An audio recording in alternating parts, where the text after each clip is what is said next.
The helicopter's blade slowed to a stop as smoke billowed from its engine. Amelia Reeves, CEO of Skyward Industries, stood with her arms crossed, watching her $4.2 million aircraft become worthless scrap metal in the middle of nowhere. The mechanic knelt beside the helicopter, his weathered hands already blackened with grease. He hadn't spoken a word since she'd made her flippant offer. What Amelia didn't know was that Robert Keller had been homeless for the past 8 months, sleeping in the back room of the airfield's maintenance hangar, and that her careless joke had just become the most important promise in his life. If you're enjoying this story of unexpected connections and second chances, please hit that like button and subscribe to see more content that explores the depth of human resilience and hope. Your support helps us continue bringing these meaningful stories to life. The Montana sun beat down mercilessly on the private airstrip where Amelia's helicopter had made its emergency landing. She paced back and forth, her designer heels sinking slightly into the gravel with each step. Her phone had no signal, her pilot had gone to find help, and her meeting with potential investors was starting in 3 hours, 2 states away. "So, can you fix it?" she demanded, breaking the silence. Robert looked up from the engine compartment, squinting against the sun. His face was lined with years of hard work and recent hardship, but his eyes held a quiet dignity. "Maybe," he said, his voice rough from disuse, "but not in time for whatever meeting you're missing." Amelia ran her fingers through her perfectly styled hair, a gesture of frustration that made her seem suddenly human. "Do you have any idea what's at stake here? This deal could change everything for my company. Do you have any idea what's at stake for me?" Robert thought but didn't say. Instead, he returned to examining the damaged components, methodically identifying the problem. The helicopter had suffered a catastrophic failure in its transmission system. Parts would need to be fabricated from scratch, and the work would take days, not hours. As Robert explained this, Amelia's face fell. "Fix this helicopter and I'll buy you a house." She laughed bitterly, the words tumbling out before she could stop them. "That's how desperate I am right now." Robert went silent, his hands freezing mid-motion. The casual promise hit him like a physical blow. 8 months ago, he'd had everything: a wife, a home, a steady job as an aircraft mechanic for a commercial airline. Then came the layoffs, his wife's cancer diagnosis, the mounting medical bills, and finally, after Sarah's death, the foreclosure. Now he lived on the charity of the airfield owner, fixing private planes for whatever clients could pay, sleeping on a cot behind the tool room. "Don't make promises you don't intend to keep," he said quietly, returning to his work. Something in his tone made Amelia look at him, really look at him for the first time. She noticed the frayed edges of his uniform, the exhaustion in his posture, the wedding ring still on his finger despite its tarnished surface. "I wasn't," she began, then stopped herself. "I'm sorry. That was inappropriate." Robert nodded but didn't respond. He continued working as Amelia made calls on the satellite phone her pilot had left behind. After an hour, she'd arranged for a car to take her to the nearest airport, where a chartered jet would be waiting. "I have to go," she said, gathering her things. "The airfield owner has my contact information. Let me know what the repairs will cost." Robert watched her walk away, her confident stride carrying her toward the black SUV that had just pulled up. Before getting in, she turned back. "What's your name?" she called. "Robert Keller." She nodded once, as if committing it to memory, then disappeared into the vehicle. 3 days later, Robert completed the repairs on the helicopter. It had been challenging work, requiring him to improvise solutions with limited resources. When he finally fired up the engine and heard it purr to life, he felt a satisfaction that had been missing from his life for months. He called the number Amelia had left, expecting to reach her assistant or secretary. Instead, she answered directly. "Ms. Reeves, this is Robert Keller. Your helicopter is fixed." There was a pause on the line. "Did you test it?" "Yes, ma'am. Full diagnostic and a test flight. Everything's functioning properly." "That's impressive. My pilot said it would take at least a week, possibly longer." Robert didn't respond to the compliment. "I'll send you the invoice through the airfield office." "Wait," Amelia said quickly. "I'd like to see it myself. I'll be there tomorrow morning." True to her word, Amelia arrived the next day in another helicopter. Robert watched from the hangar as she spoke with the airfield owner, then made her way toward him. She looked different today, still immaculately dressed, but somehow less rigid, less armored. "Mr. Keller," she greeted him, "show me what you did." For the next hour, Robert walked her through the repairs, explaining each step of the process. Amelia asked intelligent questions that revealed she knew more about aircraft mechanics than he'd expected.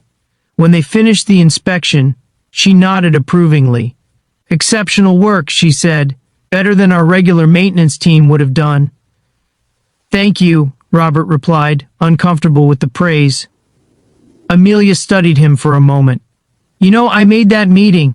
Closed the deal too. My company just secured funding for a new line of medical transport helicopters. Congratulations. We're going to need skilled mechanics.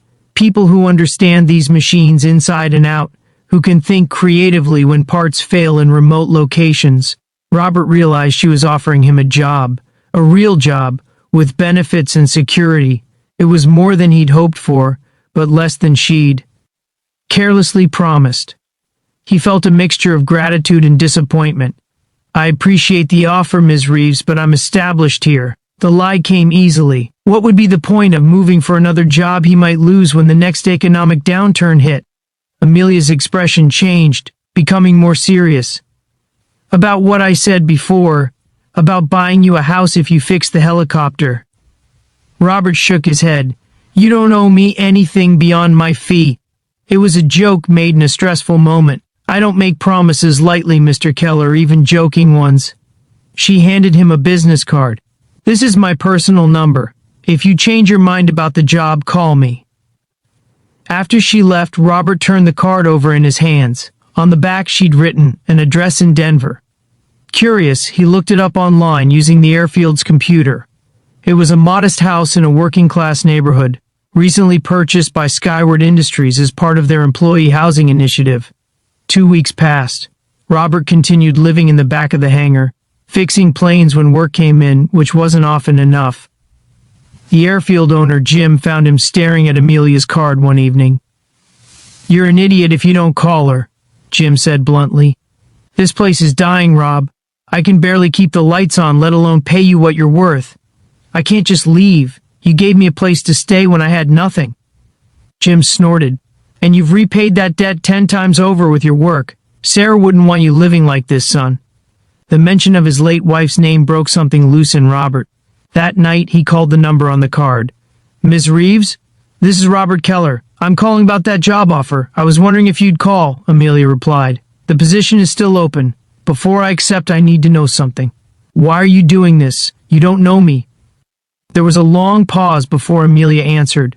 "My father was a mechanic," she said finally. "He worked his entire life fixing other people's vehicles, never owning much himself. When he got sick, we lost everything because we didn't have proper insurance. I swore that if I ever had the power to prevent that happening to someone else, I would." Robert closed his eyes, the parallels to his own life too painful to ignore. "The house," he said. "Was that real?" "Yes. It's part of a program I started at Skyward. Key employees receive housing assistance. Some get stipends, others get company-owned properties. You'd be in the second category, at least initially. Why me? Because you did the impossible when I needed it most. Because you have skills we desperately need. And because sometimes, Mr. Keller, people deserve a second chance." 1 month later, Robert stood in the driveway of a small blue house in Denver. It wasn't fancy, 3 bedrooms, 2 baths, a modest yard, but it was solid and well-maintained.